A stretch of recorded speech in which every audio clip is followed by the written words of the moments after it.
Okay guys, so gagawa na naman tayo ng panibagong tutorial video. Ang gagawin natin ngayon ay papalitan natin tong rear view mirror ng auto dim rear view mirror. Original tong ipapalit natin, genuine Toyota part siya. Naisipan ko kasing maglagay nito kasi itong Hilux kasi gamitin namin ito. So ito madalas din ito parati yung ginagamit namin. So observation ko kasi during pagka nasa highway tayo, pag malakas yung yung ilaw nung nasa likod mo, yung lalo na pagka walang mga courtesy yung mga yung nasa likod natin, naka-heavy parati, ay siya nag-ano pa tayo. Ito to, 'di ba? May parang manual siya.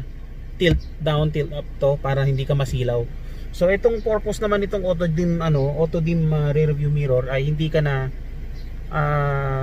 gagalaw pa, automatic na siyang pagka masilaw, siya ng ilaw, matutukan siya ng ilaw sa likod, kusa siyang magdidim. So hindi ka na gagalaw pa, hindi ka na madidistract sa sa pagmamaneho mo. So another safety features na naman tong natin, i-install natin sa Hilux, and then ipapakita ko sa inyo kung paano siya gawin sa pamamaraan ko. Kasi meron siyang meron siyang instruction dito na nakalagay, pero Japanese siya so hindi ko maintindihan. Pero kung tinitignan ko yung mga pictogram sa parang gusto niyang mag-splice ako dun sa sa hindi mag-splice nga ba, mag-tap dun sa may fuse box sa may baba. So sa akin kasi may mga naka-reading na ako dito sa may sa may sentro ng dashboard ko. May mga nakaabang ng diyan, 12 volts ACC. So doon ako kukuha. So papakita ko sa inyo kung paano gagawin. So guys, ito yung mirror, rear view mirror. Ito yung part number niya. Actually hindi lang ito pang Hilux, pang applicable to sa lahat halos ng Toyota. Simple lang itong ikabit. Ang wire lang na itatap mo ay lang, positive negative lang sa ACC. And dito sa may rear view mirror naman, meron na akong ginawang tutorial video kung paano siya tanggalin. And then maglalagay ka ng parang rito, parang runner niya rito, yung para maitago yung and then dadaan natin yung wire papuntang diyan sa A-pillar, papunta dito sa sa part na ito. Kasi dito sa may lighter jacket na ito, mayroon akong mga ginawang nakaabang na, yun nga, gaya na sabi ko, 12 volts socket. So hindi na ako parang plug and play na lang ang gagawin ko. Gagamitan ko na lang ng socket ulit. Then ito, papakita ko sa inyo kung ano yung karga itong rear view mirror na ito. So ito yung niya, power cable niya. And ito yung sinasabi ko sa inyo, yung magtatap ka. So hindi siya na I would say hindi siya talaga plug and play Kasi pag sinabi mong plug and play, saksak ka ng saksak. Ito kasi magbabalat ka. So although hindi siya walang void warranty dito, dahil ito yung design talaga ng Toyota sa na ito, sa accessories na ito. So walang void warranty na mangyayari. So ito yung mga niya, mga accessories niya. Most likely rito hindi na rin magagamit lahat. Mga pictograms nandyan.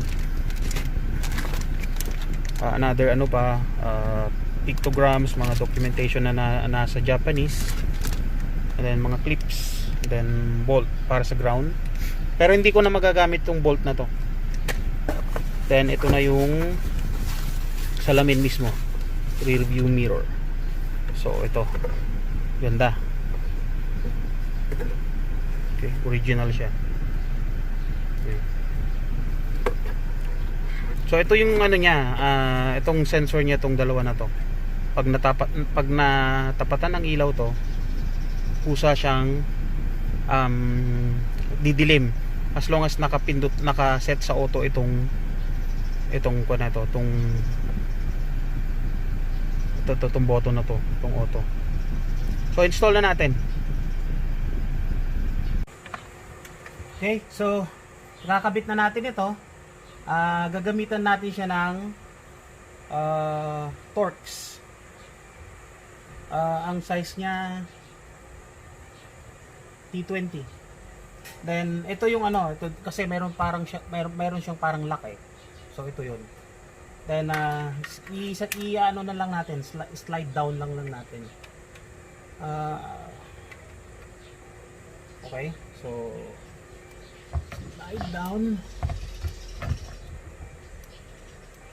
Okay. So ano siya, higpitan ko na.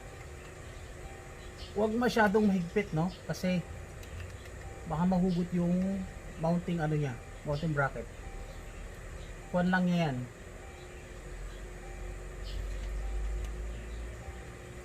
Tamang higpit lang, huwag masyadong mahigpit.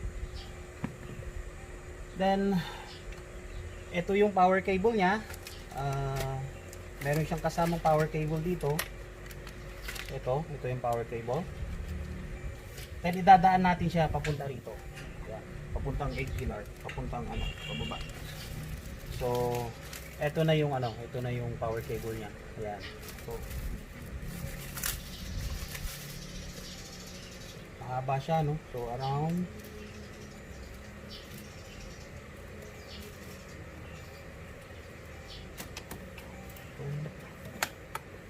2 meters, more than 2 meters ito. So, ito lang, isasaksak lang natin. Yan. Kaya nang parating ko sinasabi, parating may click dapat. And meron siyang parang panel dito. Actually tatlo tong sinama nila. Ito, pinaghiwalay lang. So tatlo yung panel na kasama, iba-ibang size. So titignan natin kung ano yung gagana rito para maitago.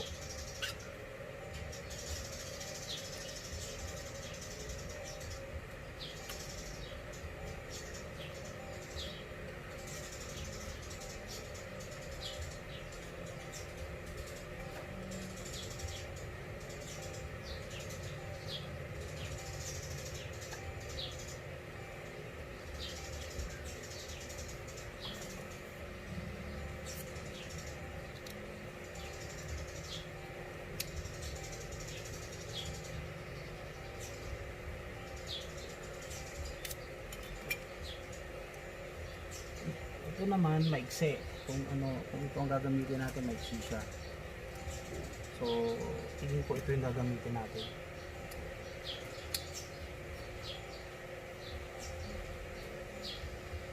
Kanya lang magpuputol tayo.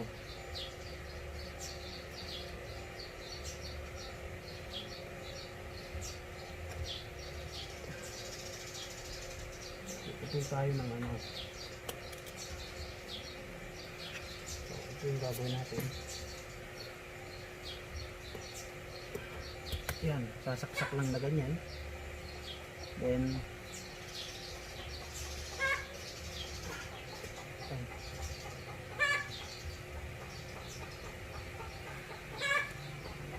tapos ilalagay yung niya dito. Parang retainer niya, parang hindi nakaangat.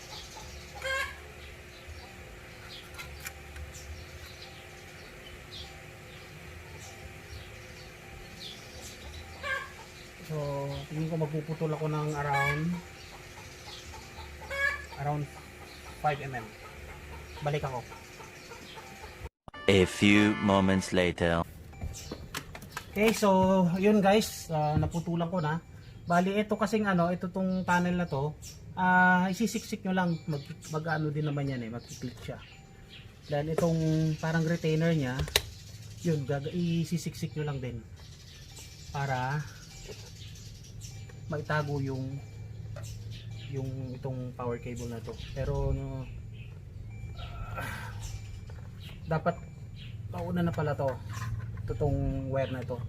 So, naiwan. Yun. So, tatanggalin ko ulit. Then, yeah.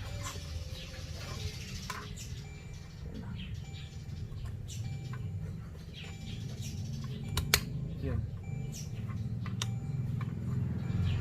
So, yun guys. Yun oh. Maayos siya. Maayos siya tignan. So, ayos na natin to.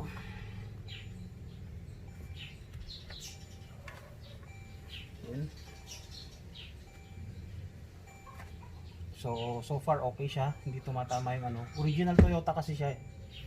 Then may mga kasama siyang eto. Mga tawag dito. Mga 3M na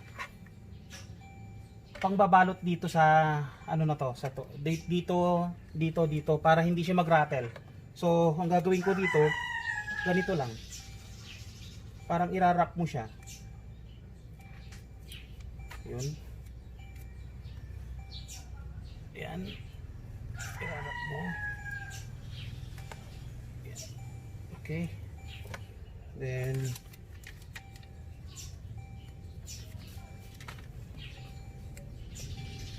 yan. So irarap mo siya rito para hindi siya malaglag. Isa pa. Yan dun. Ito.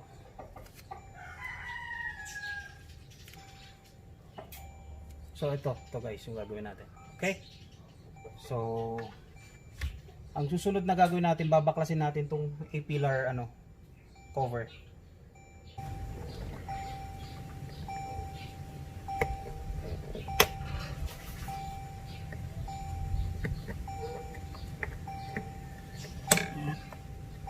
So, kailangan ng 10mm na socket.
Tanggalin mo lang yung ano, yung hindi na kailangan baklasin to lahat guys ha. Importante makadaan lang yung ano, yung kable. So gagawin ko, tatanggalin ko muna tong ano, itong linya ng dashcam. Then uunahin ko yung ano, yung sa rear view mirror. Yan.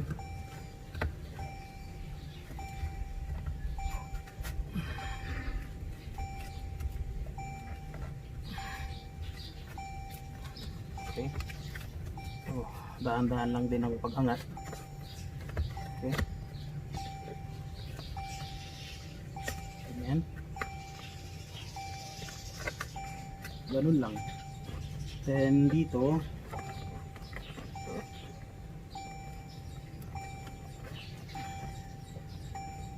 okay, ito dito.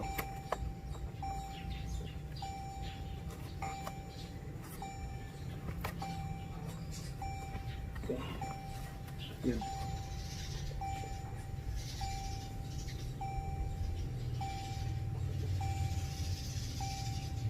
Then next na gagawin natin,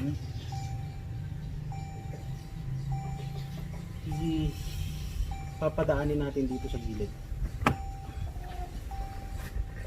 Mamaya ko na ilalagay yung ano, yung harness ng yung cabling ng ano, ng tawag dito, dashcam. So dito ang ruta niya, no. Pag mula dito sa may kuwan ng ano na to, A-pillar na to, dito mo ipapadaan tong wire na to, yung wire nga. Then ipitin mo lang ng weather seal. Yan, ganyan.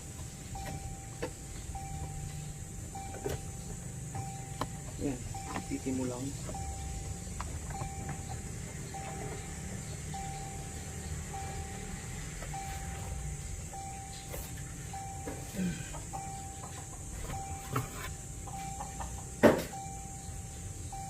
Then tatanggalin pala tong ano, tong heat plate dito.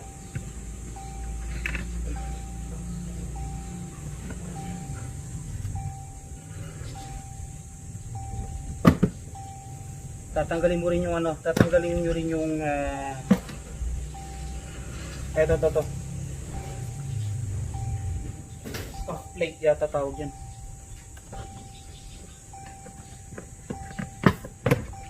Angat-angatin mo lang. Then yun, dadaan mo lang dito.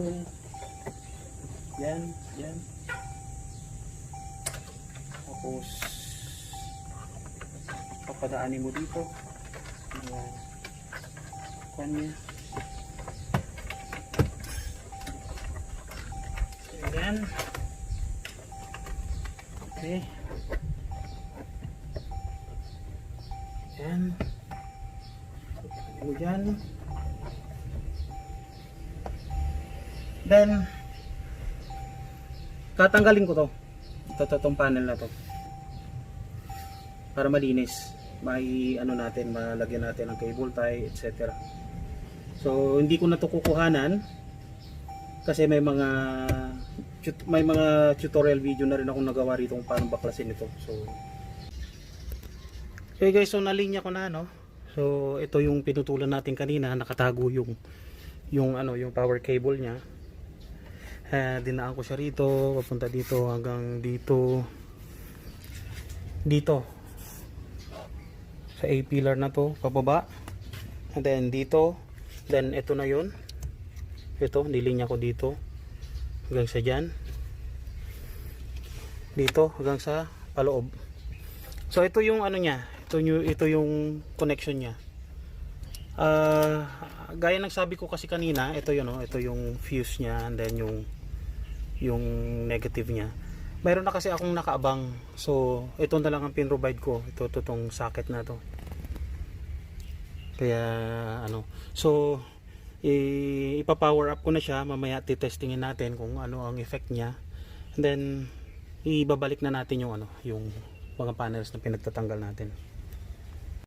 Ayan, so connected na lahat, no. So i-ACC ko siya para matesting natin yung power ng rear view mirror. Then tignan natin kung ano ang kuwan niya.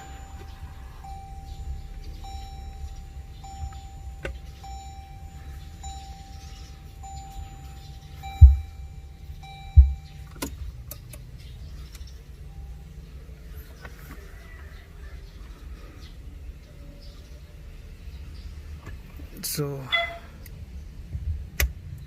wala siyang, ayun guys, may indication na siya. So ito yun.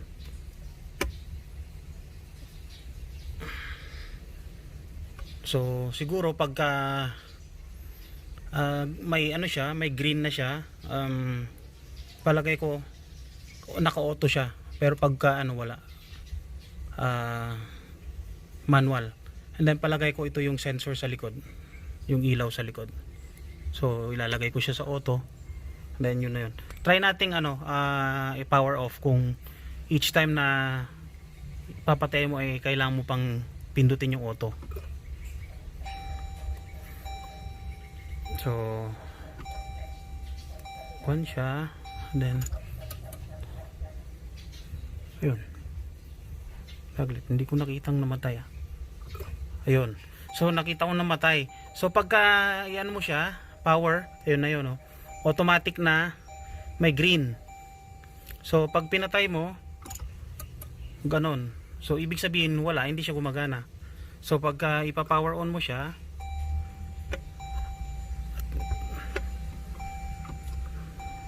yun. Yun, kailangan ano siya, flexible siya. So pagka ano siya, inauto mo siya, pinatay mo, auto pa rin. Pag pinatay mo, manual siya at pinatay mo yung sa ano sa stop start, ganun pa rin, naka-off pa rin. So mamaya testing natin kung paano siya gagana.